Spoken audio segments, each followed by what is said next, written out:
ایاک نعبد و ایاک نستعین، اللہ کہتے ہیں کہ ہم تجھی سے مدد مانگتے ہیں. اللہ نے ہمیں کہا نا، تو نبی سے مدد مانگنا اگر جائز ہے تو پھر اس آیت کا مطلب کیا ہے؟ بس یہ بتا دیں آپ یوٹیوب پہ ہمیں. یاد رکھو، اگر اللہ کے سوا کسی سے اسباب سے ہٹ کے مدد مانگی، اپنی جانوں پہ رحم کھاؤ، ترس کھاؤ. فرقواریت میں مت کرو. دیوبندی، بریلوی، ایسے ایسے وہ آنے لگتے ہیں میرے خلاف نا کمنٹس کے، وہابی ہے اور یہ فلانے فرقے کا ہے، یہ اپنے فرقواریت پھیلا رہا ہے.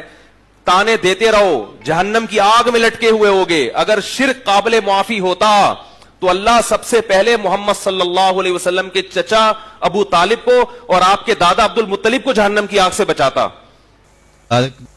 کہ مدد منگوایا رب نے دو سے، اور یہ دونوں خدا نہیں ہیں. رب نے کہا استعینوا، استعانت چاہو، مدد مانگو، بالصبر والصلاۃ. نہ صبر خدا ہے نہ نماز خدا ہے. اب خدا ہی غیر خدا سے مدد منگوائے تو جماعت کو خراب کیوں لگ رہا ہے؟ اللہ ہی غیر اللہ سے مدد مانگنے کو حکم دے رہا ہے. استعینوا آدیش ہے، تو کوئی تو وجہ ہوگی. صبر سے مدد مانگو، نماز سے مدد مانگو، کوئی تو وجہ ہوگی. ہاں ہے، دونوں اللہ کو پسند ہے، دونوں اللہ کو محبوب ہیں، پسند ہے. تو اس کا مطلب یہ کہ قرآن حکم دے رہا ہے اللہ کی پسند سے مدد مانگو.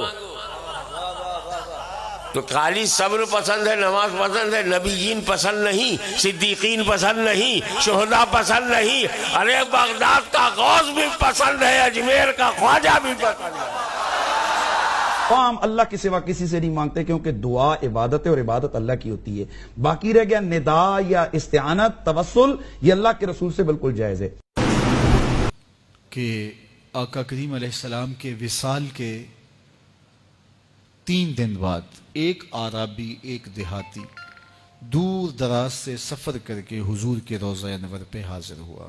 آرزوؤں کا جہاں آباد کیے وہ کہاں سے چلا اور کشاں کشاں سفر کرتا ہوا یہاں آ پہنچا. شہر مدینہ میں پہنچتے ہی کسی نے اسے بتایا کہ حضور تو رحلت فرما گئے. تو وہ بہت زیادہ صدمے سے دوچار ہوا، اور اس کی کیفیت یہ تھی کہ وہ حضور کی قبر انور پہ آ گیا اور قبر انور کی مٹی لے کر کے اپنے سر پر ڈالتا ہے اور ساتھ روتا ہے. اور اس نے دردناک اشعار کہے: اے وہ مقدس ذات جو اس سرزمین میں دفن ہے، میں آپ کی بارگاہ میں معافی مانگنے آیا ہوں. تو وہ یہ عرض کرتا ہوا، روتا ہوا وہاں فریاد کر رہا تھا کہ میں تو معافی کے بغیر جاؤں گا نہیں. تو صاحب مدارک نے لکھا ہے: فنودیا من القبر انہ قد غفر لک. گنبد خضرا سے آواز آئی، جا تیرے گناہ معاف کر دیے گئے. امام عطبی نے لکھا ہے، کتاب الشامل میں بھی ہے، اور بھی لوگوں نے لکھا. تفسیر ابن کثیر مکی کی بڑی معتبر تفسیر مانی جاتی ہے، اور بہت سارے مکاتب فکر کے لوگ اس پر متفق ہیں. اور بھی لوگوں نے لکھا ہے کہ حضور کے وصال کے کچھ عرصہ بعد امام عطبی کہتے ہیں کہ میں حضور کے روضہ انور کے قریب بیٹھا تھا کہ ایک شخص آیا اور اس نے حضور کی بارگاہ میں گناہوں کی بخشش اور مغفرت کا سوال کیا، اور اتنی ضد کی کہ جس طرح کوئی اڑی کر جاتا ہے تو اس طرح وہ بہت زیادہ ضد کرتا تھا اور بار بار کہتا تھا: یہ تو مستغفرا لذنبی، میں اپنے گناہوں کی بخشش و مغفرت کے لیے آیا ہوں اور اس کے بغیر نہیں جاؤں گا. تو وہ اس طرح بات کر رہا تھا. تو امام عطبی کہتے ہیں کہ وہ چلا گیا تو میری آنکھ لگ گئی.